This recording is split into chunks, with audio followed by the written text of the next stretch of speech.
तो hello everyone, welcome to rank booster. तो आज हम अपने इस चैनल पर कुछ एप्टीट्यूड के क्वेश्चंस देखने वाले हैं। तो देर आर 15 क्वेश्चंस टोटली, और मैंने ऑलरेडी एक वीडियो 1 अपलोड कर दी है। ये उससे थोड़ा ऊपर लेवल का होगा, ठीक है। तो वही सेम हम टॉपिक्स पे देखेंगे। तो पहले let's look at number series, ठीक है। तो नंबर सीरीज में हमें नेक्स्ट टर्म ढूंढना है। 5 है, 11 है, फिर 23 है, 47 है एंड 95 है। तो इधर हमें पैटर्न ढूंढना होगा। तो अगर आप यहाँ पे देखोगे तो पहले है 5। तो एक मिनट, यहाँ पे पहले आप स्क्रीनशॉट ले लो, ठीक है। ये सारे क्वेश्चंस है, आप ये 15 क्वेश्चंस है, आप इसको स्क्रीनशॉट ले सकते हो and you can write yourself. अगर नहीं समझ आ रहा तो आप एक बार देख लो, है ना। तो यहाँ पे 5, 11, 23, 47 और 95 है। तो यहाँ पे अगर आप पैटर्न नोटिस करोगे तो आप मतलब यहाँ पे अगर 5 और 11 के बीच में देखते हैं तो 2, अगर हम 5 को 2 से मल्टीप्लाई करेंगे तो हमें क्या मिलेगा, हमें 10 मिलेगा।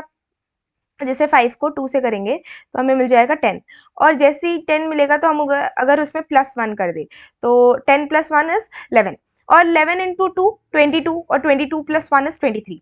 तो 23 इंटू 2 इज 46, और 46 + 1 इज 47। तो हमें पैटर्न मिल गया। तो अब 47 इंटू 2 तो कितना हो जाएगा 94, 94 + 1 95। अब 95 इंटू 2 कितना हो जाएगा 0 1 190। तो यहाँ पे आ जाएगा 191।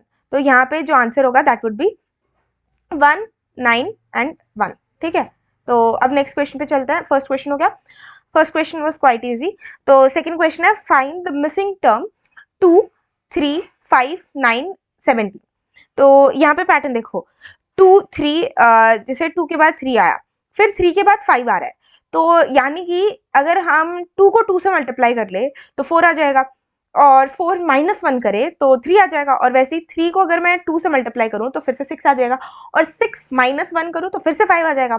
वैसे ही यहाँ पे देखो 5 इंटू 2 वुड बी 10, और 10 - 1 वुड बी 9, फिर 9 into 2 would be 18, 18 - 1 would be 17. तो 17 into 2 would be 34, and 34 - 1 would be 33. तो the answer would be here 33, ठीक है। तो 33 would be the answer for the second question। और थर्ड क्वेश्चन है find the next term। यहाँ पे 1, 1, 2, 6, 24 दिया हुआ है, ठीक है। अब यहाँ पे थर्ड क्वेश्चन में अगर आप पैटर्न देखोगे तो अगर 1, 1, 2 ऐसे सोचोगे तो जल्दी पैटर्न नहीं आएगा, लेकिन अगर आप ध्यान से देखोगे यहाँ पे, एक मिनट मैं इसको थोड़ा सा क्लीन कर देती हूँ। यहाँ पे जैसे 1 है तो क्या मैं इधर लिख सकती हूँ, अगर फैक्टोरियल का थोड़ा नॉलेज हो तो 0 फैक्टोरियल हो गया, ठीक है। यहाँ पे 1 फैक्टोरियल हो गया। तो यानी कि 0 फैक्टोरियल की वैल्यू कितनी होती है 1, और 1 फैक्टोरियल की वैल्यू भी होती है 1, 2, और फिर 2 फैक्टोरियल की वैल्यू 2 होती है। 3 फैक्टोरियल की वैल्यू मतलब अगर बायो वाले स्टूडेंट्स भी है और जिनको नहीं पता है उनको मैं बता देती हूँ। जैसे 3 फैक्टोरियल अगर है तो 3 फैक्टोरियल किसके इक्वल होता है, 3 फैक्टोरियल 3 इंटू 2 इंटू 1, है ना। मतलब आप तब तक मल्टीप्लाई करते रहोगे जब तक जो लास्ट टर्म है वो 1 तक ना आ जाए, ठीक है। वही 3 फैक्टोरियल हो गया। तो 3 फैक्टोरियल देखो कितना आता है, 3 इंटू 2 इंटू 1, तो 3 इंटू 2 कितना हो जाएगा 6। तो ये आ गया 3 फैक्टोरियल, ठीक है। फिर नेक्स्टली आएगा 4 फैक्टोरियल। तो 4 फैक्टोरियल कितना होगा 4 इंटू 3 इंटू 2 इंटू 1, तो वो कितना हो जाएगा 4 इंटू 6 24। तो ये 4 फैक्टोरियल हो गया। तो नेक्स्टली आएगा 5 फैक्टोरियल, और 5 फैक्टोरियल 5 इंटू 4 हो गया 20, और 4 इंटू 3 तो 20, और ये तो 60 हो गया। Then 60 into 2 120। तो यहाँ पे आंसर आ जाएगा 120, ठीक है। तो इस क्वेश्चन का आंसर आ गया 123, ठीक है। अब मूविंग टू फोर्थ क्वेश्चन। यहाँ पे कोडिंग डी कोडिंग का क्वेश्चन है। तो एक सर्टन कोड दिया हुआ है जहाँ पे एप्पल इज इक्वल्स टू ये है और ऑरेंज इक्वल्स टू हमें पूछा है, ठीक है। तो एप्पल एप्पल को अगर आप देखोगे यहाँ पे कुछ पैटर्न आपको मिल रहा है। देखो अगर मैं बात कर रहा हूँ यहाँ पे एप्पल के पहले ए यूज किया है, ठीक है, एप्पल में, और ए के बाद क्या आता है बी। तो यानी कि ए के बाद बी, और पी के बाद क्या आता है पी क्यू आर। तो पी के बाद क्या आ रहा है सीधा क्यू, ठीक है। और मेनली मैंने ये कैसे ढूंढा, क्योंकि देखो मतलब ए के बाद कुछ आ रहा है, वैसे पी दोनों पी सेम है तो यहाँ पे भी दोनों कुछ सेम है ना, तो वैसे देखा। फिर पी के बाद फिर से क्यू आ गया यहाँ पे, फिर एल आया तो एल के बाद क्या आता है एम, और ई के बाद क्या आता है एफ, ठीक है। तो इतना आ गया। वैसे ही तो यहाँ पे भी आपको सेम ऑर्डर से ढूंढना है ऑरेंज। तो ओ के बाद क्या आता है ओ पी, तो यहाँ पे आ जाएगा पी, ठीक है। फिर आर के बाद क्या आता है, आर एस आता है, तो फिर ये आ गया एस। और यहाँ पे नेक्स्टली ए आया है, तो ए के बाद क्या आता है, बी। और बी के बाद यहाँ पे एन आया है, तो एन के बाद क्या होता है, एम एन ओ, तो ओ आ गया। फिर जी, और जी के बाद क्या आता है, जी एच आई जे है ना, तो जी के बाद आ गया एच। और एच के बाद ई है, तो ई कितना आ जाएगा, ई आ जाएगा ई एफ, तो एफ। ठीक है, तो यहाँ पे P S B O H F आपका फाइनल आंसर आ जाएगा फोर्थ क्वेश्चन में। और फिर फिफ्थ क्वेश्चन में आ रहा है कोडिंग डिकोडिंग क्वेश्चन फिर से। तो इसमें क्या आ जाएगा, हमें बोला है if Delhi is written as ऐसे, तो यहाँ पे भी अगर आप देखोगे ना, इस क्वेश्चन को करने के बाद तो आपको तुरंत क्लिक हो जाएगा कि डी के बाद क्या आ रहा है, सेम +1 पैटर्न, तो डी के बाद ई आ गया, ठीक है, और ई के बाद एफ आ गया, और एल के बाद एम आ गया, और एच के बाद आई, और आई के बाद जे। तो यहाँ पे मुंबई को कैसे लिखोगे, तो मुंबई, तो एम के बाद एन आता है, तो एन आ गया, और यू के बाद क्या आता है, यू वी, तो एन के यू के बाद वी, यहाँ पे वी आ गया, तो एम के बाद फिर से एन आएगा, तो एन वी एन हो जाएगा यहाँ पे, और फिर से बी, तो बी के बाद क्या आता है, सी, है ना, फिर बी के बाद ए आ रहा है, तो ए में कितना आ जाएगा, बी, और यहाँ पे आई है, तो आई के बाद कितना आ जाएगा, जे। ठीक है, तो यहाँ पे ये हो जाएगा इसका answer, N B N C B J. फिर आएगा यहाँ पे ब्लड रिलेशन का क्वेश्चन आता है कि जैसे देखो, pointing to a man, Ravi, Ravi ने क्या कहा, he is the son of my grandfather's only son, तो he is the son of my grandfather's only son, तो मेरे ग्रैंडफादर के एक इकलौते बेटे के वो बेटे हैं। ठीक है, तो यहाँ पे ध्यान से सुनो, पहले वो बोल रहे हैं मेरे पीछे से देखो, यहाँ पे ग्रैंडफादर आ गया, ये रिलेशन उसने पहले रिलेशन बता दिया ना, सन वन बाद में आया, पहले रिलेशन जो भी है, तो उसने बोल दिया ग्रैंडफादर है, तो ग्रैंडफादर जो है उसके बेटे के बेटे हैं, तो उसके बेटे के बेटे क्या हो जाएंगे, खुद ही हो जाएंगे ना, मतलब पोते हो जाएंगे।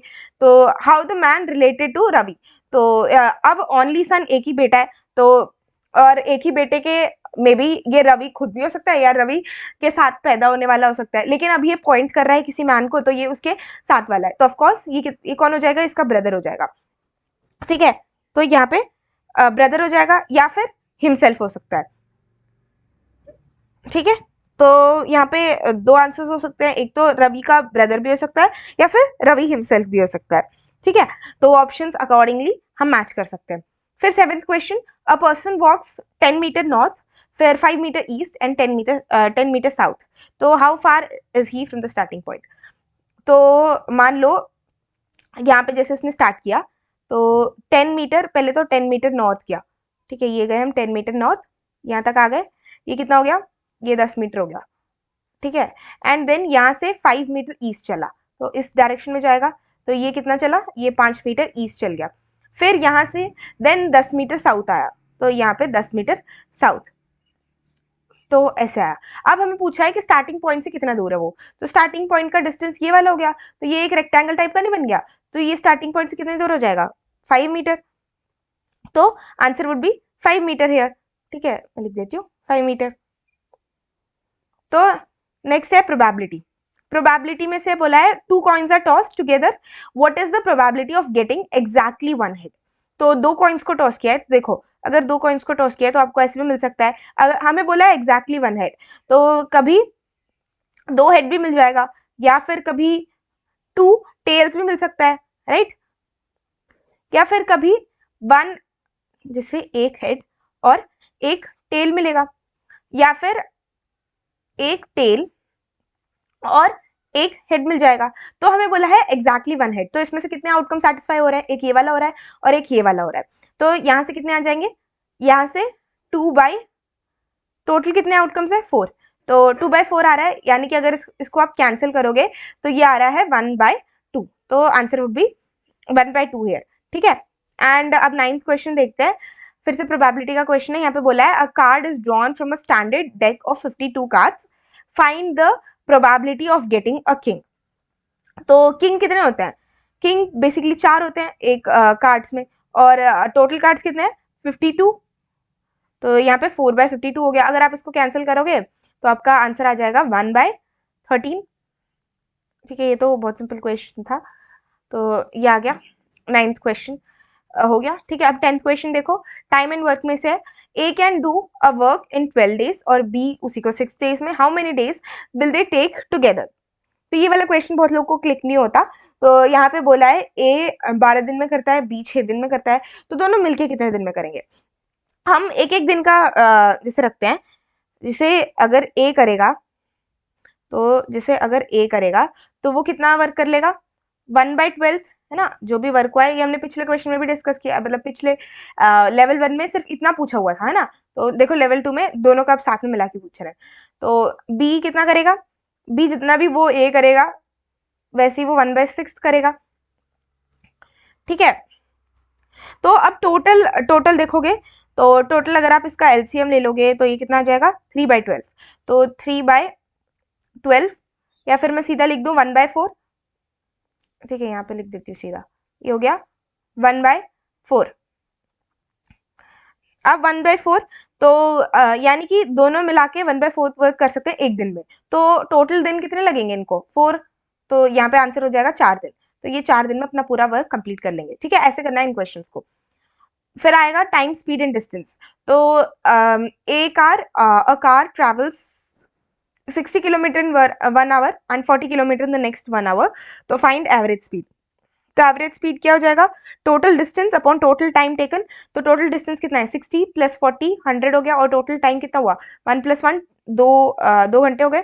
तो टोटल डिस्टेंस कितना था, 100, और टोटल टाइम टेकन कितना था, 2 घंटे। तो यहाँ पे एवरेज कितना हो गया, 50 किलोमीटर्स पर आवर, है ना। यूनिट्स का ध्यान रखना, कभी कभी यूनिट्स बदल के भी दे देता है, kilometres per hour.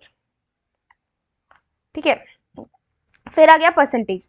Percentage, a number is increase by 20%, then decrease by 20%, find the net percentage change. तो यहाँ पे बहुत लोग जीरो लिख देते हैं, तो zero is not the correct answer. अगर आप ध्यान से देखोगे तो यहाँ पे देखो, अ नंबर इज इंक्रीज बाय 20%, तो इसके लिए देखो अब हम अज्यूम कर लेते हैं। तो इसके लिए ना मैं थोड़ा नेक्स्ट पेज में करके बताती हूँ। ठीक है, यहाँ पे हम पहले एज्यूम क्या करेंगे कि जो भी नंबर है, तो क्वेश्चन क्या है, पहले 20% से इंक्रीज किया है उस नंबर को, है ना, फिर 20% से डिक्रीज किया है। तो मान लेते हैं जो नंबर है वो 100 है। ठीक है, तो हमें परसेंटेज को लेने के लिए थोड़ा इजी हो जाएगा। तो नंबर 100 है। अब स्टेप 2 में क्या करेंगे, हम इंक्रीज करेंगे इसे। अब इंक्रीज कैसे करेंगे, अब इंक्रीज करेंगे बाय 20%। तो 100 का 20% कितना हो जाएगा, 20, और इंक्रीज कर रहे हैं तो यानी +20। तो यहाँ पे कितना हो जाएगा, टोटल फाइनल आंसर जो अभी के लिए है वो आ गया 120। ठीक है, अब नेक्स्ट स्टेप में क्या करेंगे, यहाँ पे 120 तो आ गया। अब नेक्स्ट स्टेप में हमें डिक्रीज भी करना है 20% से। ठीक है, अब 120 के 20% को आप निकालोगे, तो 120 का 20% कितना हो जाएगा, तो जैसे 20%, तो 100 का 20% 20 होता है, तो 120 का कितना हो जाएगा, इंटू 120। तो यहाँ से 0 और 0 कैंसिल, यहाँ से ये और ये कैंसिल, तो यहाँ पे हो जाएगा 24। तो 120 का 20% 24 है, तो इसमें से अब आपको 24 माइनस करना होगा, है ना। 24 से अपना